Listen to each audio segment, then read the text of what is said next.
وقت ندیدی؟ نه دیگه ازش خبردار نشدم. واسه دختر خیلی بد شده. خیلی آدم بدی بود هالوک. به نظر من اینجوری برای دخترها بهتر شد.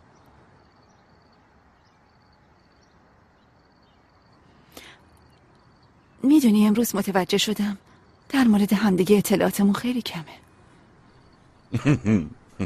بپرس هر چی که میخوای بدونی و بپرس. مثلا از سویلای چطور جدا شدی؟ بد. فقط همین؟ آره بد همین. نتونستیم خوب کنار بیایم، به خاطر علی کنار هم بودیم.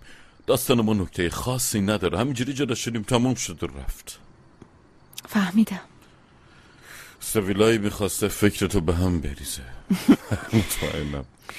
راستش خیلی به اون ربطی نداره. بعضی وقتا من تو رو نمیتونم خوب ببینم، انگار یه ذره خودتو از من مخفی میکنی بیش از اندازه خوبی. اما میدونم که تو درونت خیلی چیزا هست. درون من یه گرگ هست و منتظر عقدمونه. بعد 3 روز تازه خودشو نشون میده و تو رو میخوره. ممنون که حرفمو شنیدی. یعنی چی؟ یعنی میگی کار تموم شد برو؟ مگه نگفتی کار دارم میخوام برم؟ باشه پس آخه صبح خیلی دیر بیدار نشو و منتظرم نذار.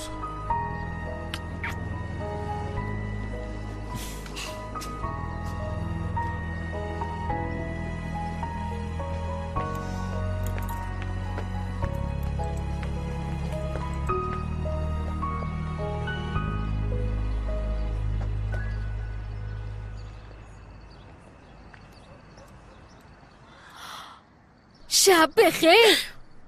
استغفرالله. ببینم سلین، این موقع شب کجا داری میری که اینطوری لباس پوشیدی؟ اوه خیر باشه جوونا.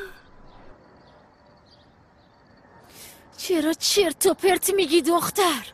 والا شما ها مثل قصه پریایی رکب خورده شدین، هم پرنس هم پرنسس. ببینم تو همراهت سیر نداری بگیریم جلوی صورتمون این دور شه؟ شما به زبون کدوم قبیله حرف میزنیم؟ من که نمیفهمم چی میگین. دختر تو مگه نمیگفتی دوست پسر نمیخوام؟ دوست پسر چی؟ اوه این هیچیه، من نیست. چی میگی؟ این؟ یعنی معذرت میخوام، همینطوری اومد تو دهنم. پس من کاملا اشتباه برداشت کردم. شما این موقع شب برای دعا کردن اومدین اینجا، پس قبول باشه.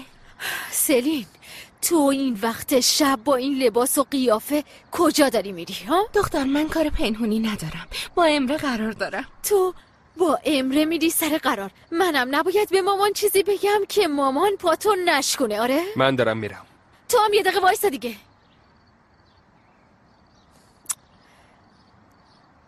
ببخشید لطفاً میتونی صبر کنی؟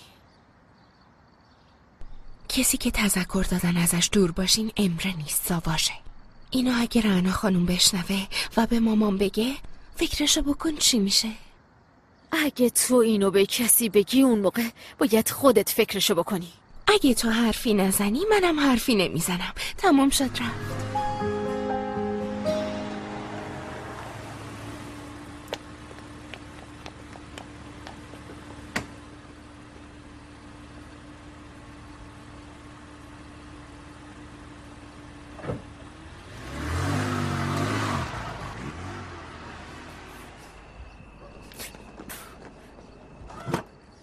فکر میکردم این قضیه رو حلش کردیم. برو پی کارت، مزاحم نشو. هر کاری میخوای بکن.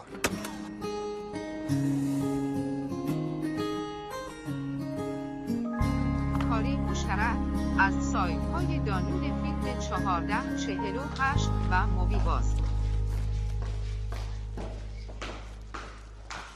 علی جون میخوای فیلم ببینی پسرم؟ آره ببین این فیلم تخیلیه. از اون علمی تخیلیه که تو فکر میکنی نیست. خوبه. من عصر به یکی از دوستام قول دادم. یعنی چی؟ یعنی نمیمونی؟ این همه فیلم گرفتم که با هم ببینیم. اینجوری نگو ناراحت میشم. حالا فردا اونو ببین چی میشه مگه؟ نه، تو کار ما آدم مهمیه، نمیتونم نرم. تو نگاه کن، فردا برای منم تعریف کن. باشه مامان؟ بی خیال مامان جون، خوش بگذره.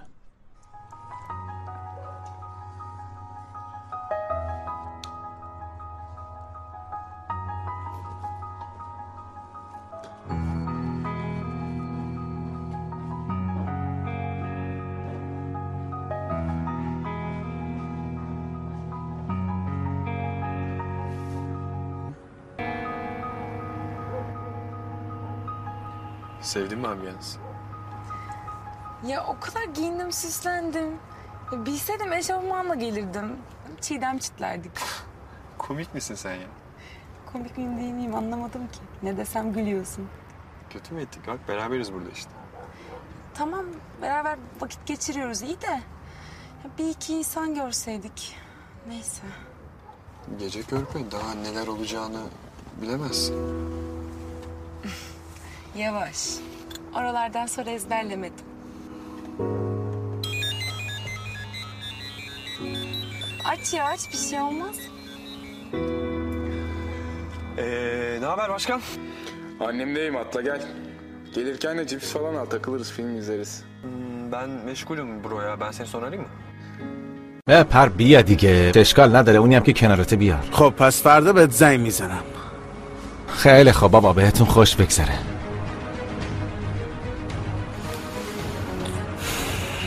اون چی میگفتیم؟ صدای تلفنتو یه ذره کم کن، صداتون پخش نشه. در ضمن آهنگ زنگت خیلی زایه است، به خاطر خودت میگم. یعنی در این حد؟ علی بود نه؟ آره علی بود، گفت بیا فیلم ببینیم. بی خیال. خب راستش میتونیم بریم؟ چی بگم، اینجا با هم داریم خوش میگذرونیم که. باشه پس منو برسون خونه، حوصله‌ام سر رفت. اما هنوز خب دیگه کاری نداریم، یا بیا بریم خونه هامون یا بریم فیلم ببینیم.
تو که نمیخواستی بیای. چی کار میکنی؟ چی کار کردی؟ پیچوندیش؟ نه چیزی میدونی. متاسفانه نتونست بپیچونه. چه خبر عزیزم؟ بیا اینم چیپست. خیلی اصرار کرد، وگرنه تو که منو میشناسی. امره داری با من شوخی میکنی.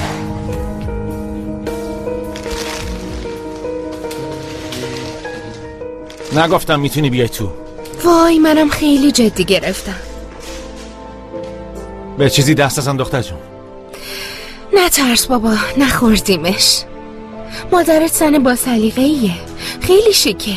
خونه نیستش؟ به تو ربطی نداره دختر. من فکر میکردم مادر و پسر حتما شام میخورین. من و مامانم همدیگر رو 2 روز نبینیم دلمون خیلی برای هم تنگ میشه. آخه رابطه ما خیلی شیک و رومانتیک نیست سلین جون. امر شنیدی؟ علی برای اولین بار توضیح داد. انگار دردشو تازه کردم.